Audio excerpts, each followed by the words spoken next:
Sweatshops by Elizabeth Kincaid. Every single person around the world tries to make ends meet the best they can. Some people are in a position of power from birth, while others are born into a life of poverty. For those born with not many opportunities, sweatshops are their only option. They have nowhere else to work. A lot of those people also have families to feed, and with not many jobs to go around, pickings are slim. The journal article titled Sweatshops Here and There, The Garment Industry, Latinas, and Labor Migrations by Teresa, Carmen, Whalen explores the challenges that people in Puerto Rico and the Dominican Republic face just to put food on the table.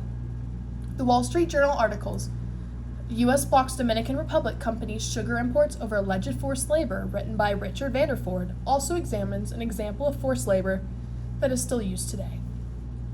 This paper will analyze sweatshops within the context of forced labor in desperate times, being trapped in their own country and through the powerless. It will analyze why sweatshops continue to exist. Sweatshops are more common than people know. They exist in almost every country, including the United States. Sweatshops are an easy way for businesses to pay very low wages to the workers and pocket the extra money. This can also be seen in different forms, such as forced sea labor, as shown in the reading Stowaways and Crimes aboard a Scofflaw ship. However, the more well-known sweatshops are through manual labor or in clothing companies.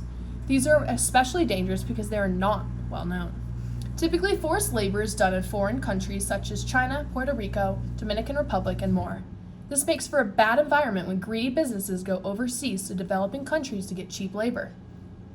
In countries such as Puerto Rico and the Dominican Republic, labor laws are easily ignored.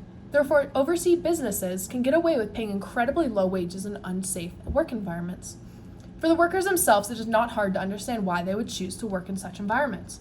For them, there's not a lot of work to go around and the people are hungry. There's a lot of competition and even sweatshop jobs are fought over. The journal article by Teresa, Carmen, Whalen mentions that economic uncertainties are one of the many reasons why people choose to remain in sweatshops. The workers still know that they'll get a check at the end of the week and will be able to get food. Sweatshops can also be forced labor, like service to one's country. An example is the reading titled Masculinity, Migration, and Forced Conscription to the Syrian War by Kristin, Monroe. In the reading, Syrian men are expected to serve time in the army to protect their country. However, most do not want to be in the army and are forcefully drafted. This can also lead to injuries occurring. As shown in the journal article, injuries are very likely to happen inside the sweatshops. People working in rough, unsanitary conditions that commonly lead to getting injured. While some sustain minor injuries such as burns, some have lost entire limbs. Not only does it affect them physically, it also can affect the workers when trying to get a new job. Another common issue is disease. Sweatshops can be small areas where it's easy for disease to spread quickly. These injuries and diseases can impair the workers for the rest of their lives, leaving them unable to work other jobs. If they try, they are likely to get passed up by healthy workers. Therefore, the people are stuck working in the sweatshops with very few opportunities for other jobs. Lastly is the issue with the government. As shown in the reading titled How Globalization Has Broken the Chain of Responsibility by Thomas Eriksen, there's a large gap between the poor and the rich. The poor do not have a voice, and the rich mostly care about their own personal gain. This leads to larger global issues such as sweatshops. The Puerto Rican and Dominican Republic governments do not do a thorough inspection job, just like how the government failed with helping the Stowaways. Therefore, unsanitary working conditions and abuse continue to occur.